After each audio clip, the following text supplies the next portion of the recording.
प्रेम में दो नहीं होते हैं। देरी दूरी द्वितीयता को प्रेम स्वीकार नहीं करता है।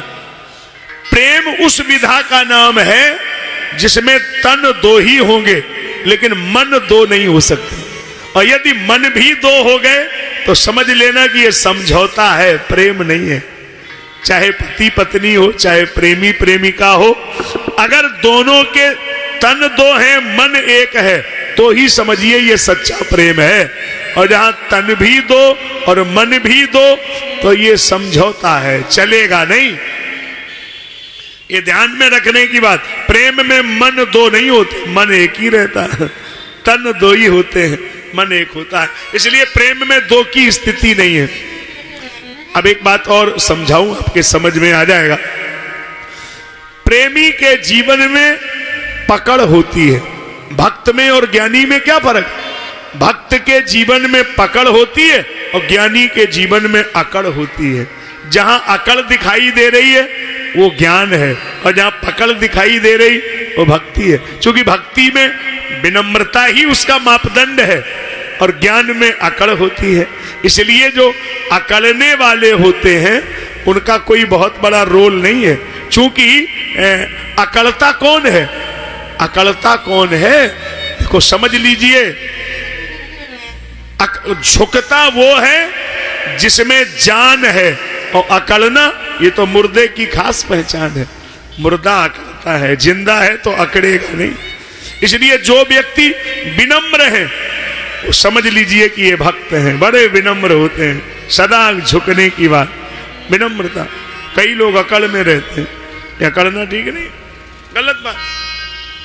भगवान को मैया बांधने की कोशिश कर रही है, अब वो बंध ही नहीं रहे हैं। रस्सी 2 अंगुल छोटी पड़ जा रही है,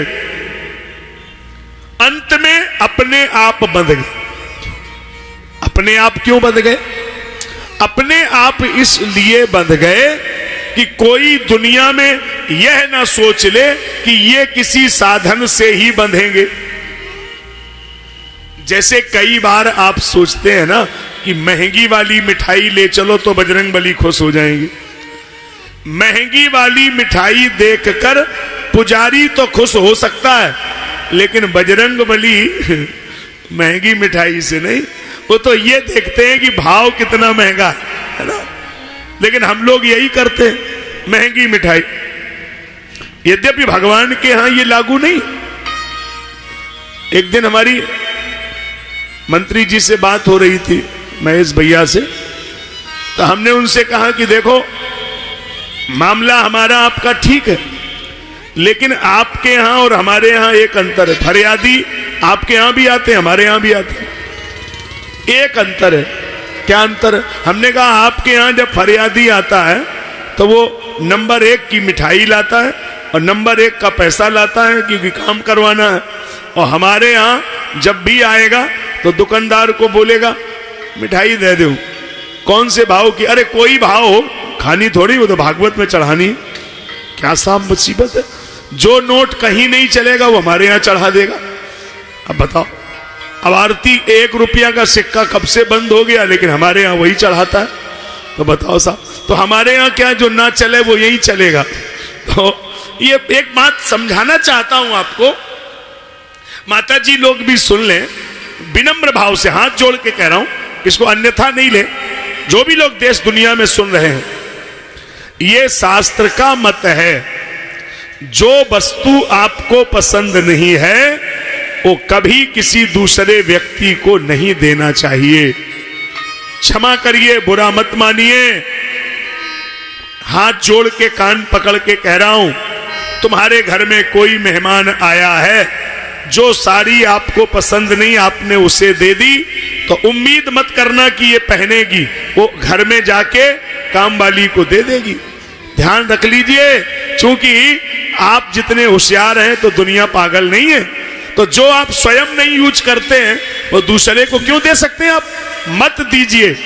आपको देने की सामर्थ्य नहीं है तो आप उसको एक रुमाल दीजिए, लेकिन ऐसी चीज मत दीजिए जो उसके यूज में ना आवे। अब हमारे यहां तो यही नियम है, बोले जो साड़ी कहीं न चले वो पंडित जी के यहाँ चढ़ा दो।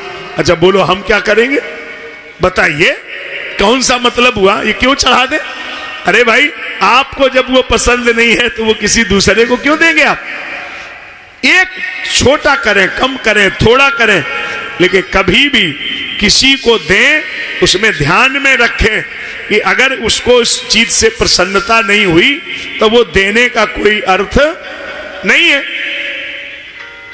तो यहां मैं निवेदन कर रहा था, माई ने लाला अपने आप बंध गए और अपने आप बंधने का आशय है कि केवल भगवान साधना से मिलेगा, ये संभव नहीं है।